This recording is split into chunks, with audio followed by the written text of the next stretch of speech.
Doctor Sreevarma ஆயுள் தரும் ஆயுர்வேதா அறுவை சிகிச்சை இல்லா குணம் ஆயுள் கால நிவாரணம். Branch express courier private limited domestic international cargo உங்கள் இல்லம் தேடி வந்து கொரியர் புக்கிங் டெலிவரி செய்து தரப்படும்.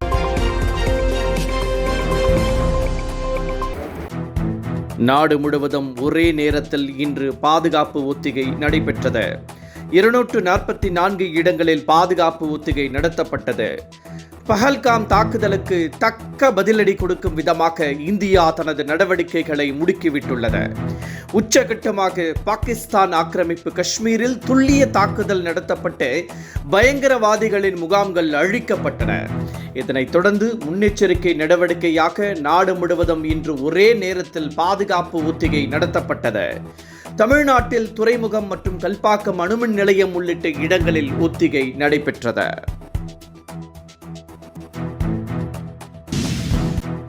பாகிஸ்தான் ஆக்கிரமிப்பு காஷ்மீர் பகுதியில் உள்ள பயங்கரவாதிகளின் முகாம்களை இந்திய ராணுவம் தகர்த்தது தொடர்பாக பிரதமர் நரேந்திர மோடி குடியரசுத் தலைவரிடம் நேரில் விளக்கமளித்துள்ளார். பாகிஸ்தானில் உள்ள பயங்கரவாதிகளின் முகாம்கள் இந்திய ராணுவத்தால் தகர்க்கப்பட்டன. அதிகாலை 1:44 நடத்தப்பட்ட இந்த பயங்கர தாக்குதலில் 9 இடங்களில் ஏவுகணைகள் பாய்ந்தன. இந்த தாக்குதலுக்கு ஆபரேஷன் சிந்தூர் என பெயரிடப்பட்டுள்ளது. இந்த நடவடிக்கை குறித்து பிரதமர் நரேந்திர மோடி குடியரசுத் தலைவர் திரௌபதி முர்முவை நேரில் சந்தித்து விளக்கமளித்துள்ளார்.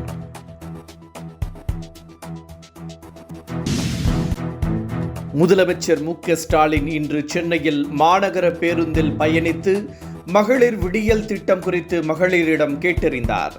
முதலமைச்சர் மு.க. ஸ்டாலின் பொறுப்பேற்ற முதல் நாளில் அறிவித்த 5 திட்டங்களில் ஒன்றான மகளிர் விடியல் பயண திட்டத்தின் கீழ் பெண்கள் பயனடைந்து வருகின்றனர். மாதந்தோறும் 2000 ரூபாய் வரை சேமிக்க முடிகிறது. இந்த நிலையில் திமுக ஆட்சி பொறுப்பேற்று 4 ஆண்டுகள் நிறைவு பெற்று இன்று 5வது ஆண்டு தொடங்குகிறது. இந்த நிலையில் சென்னையில் மாநகர பேருந்தில் முதலமைச்சர் மு.க. ஸ்டாலின் இன்று பயணித்து பெண்களிடம் திமுகவின் ஆட்சி குறித்து கேட்டறிந்தார். அவருடன் துணை முதலமைச்சர் உதயநிதி ஸ்டாலின், அமைச்சர் சிவசங்கர் உள்ளிட்டோர் உடன் இருந்தனர். இதனிடையே 214 புதிய பேருந்து சேவைகளை முதலமைச்சர் மு.க. ஸ்டாலின் இன்று தொடங்கி வைத்தார்.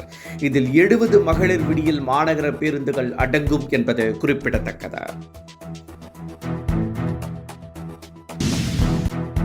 தமிழகத்தில் கல்பாக்கம், சென்னை துறைமுகம் ஆகிய இடங்களில் போர் ஒத்திகை நடத்தப்பட்டது. மாலை 4 மணி முதல் இரவு 9 மணி வரை இந்த ஒத்திகை நடத்தப்பட்டது. வான்வெடி தாக்குதலின் போது எழுப்பப்படும் சைரன்கள் ஒலிக்கப்பட்டது. அனைத்து மின்விளக்குகளும் அணைக்கப்பட்டு மக்களை பாதுகாப்பாக வெளியேறும் நடவடிக்கைகளை எப்படி மேற்கொள்வது என்பது குறித்த ஒத்திகை பார்க்கப்பட்டது. போர் சூழலில் எப்படி செயல்பட வேண்டும் என்பது குறித்து மக்களுக்கு செயல் விளக்கம் அளிக்கப்பட்டது.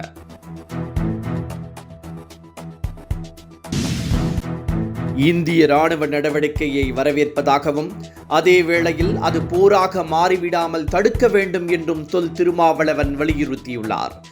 இது குறித்து அவர் வெளியிட்டுள்ள அறிக்கையில், பயங்கரவாதத்தை ஒழிப்பது நாட்டின் பாதுகாப்பு நடவடிக்கையின் ஒரு அங்கமே என சுட்டிக்காட்டியுள்ளார்.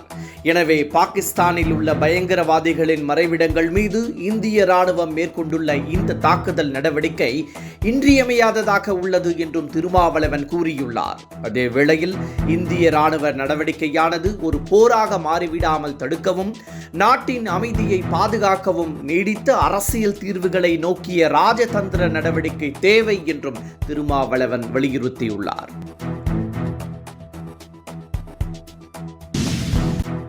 பாஜகவும் அதிமுகவும் காழ்ப்புணர்ச்சி அரசியலை செய்து வருவதாக செல்வ பெருந்தகை குற்றம் சாட்டியுள்ளார். இது தொடர்பாக அவர் வெளியிட்டுள்ள அறிக்கையில், 2021ஆம் ஆண்டு சட்டமன்ற பொது தேர்தலில் திமுக கூட்டணி அமைத்து வெற்றி பெற்று ஆட்சி அமைத்ததாக குறிப்பிட்டுள்ளார். 5ஆம் ஆண்டு காலடி பதித்து மகத்தான சாதனைகளை திமுக அரசு நிகழ்த்தி வரும் சூழலில் திசையெங்கும் மக்கள் பாராட்டும் ஆட்சியை நடத்தும் முதலமைச்சர் மு.க. ஸ்டாலினை மனதார பாராட்டுவதாகவும் செல்வ பெருந்தகை கூறியுள்ளார். இதை சகித்துக் கொள்ள முடியாமல் பாஜகவும் அதிமுக உள்ளிட்ட கட்சிகளும் தமிழகத்தில் காழ்ப்புணர்ச்சி அரசியலை செய்து வருவதாக செல்வ பெருந்தகை குற்றம் சாட்டியுள்ளார்.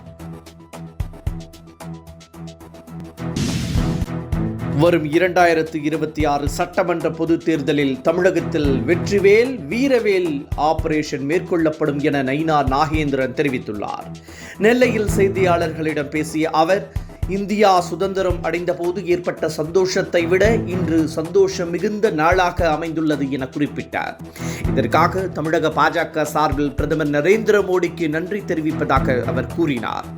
அரசு ஊழியர்களுக்கு பழைய ஓய்வூதியம் வழங்கப்படும் என்ற வாக்குறுதியை திமுக அரசு நிறைவேற்றவில்லை என்றும் அவர் குற்றம் சாட்டினார்.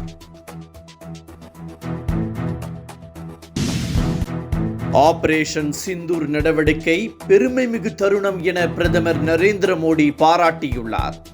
துல்லிய தாக்குதலை அடுத்து மத்திய அமைச்சரவையை கூட்டிய பிரதமர் மோடி, தீவிரவாதிகளுக்கு எதிரான ஆபரேஷன் எந்த பிசுறுமின்றி வெற்றிகரமாக முடிக்கப்பட்டதாக தெரிவித்தார்.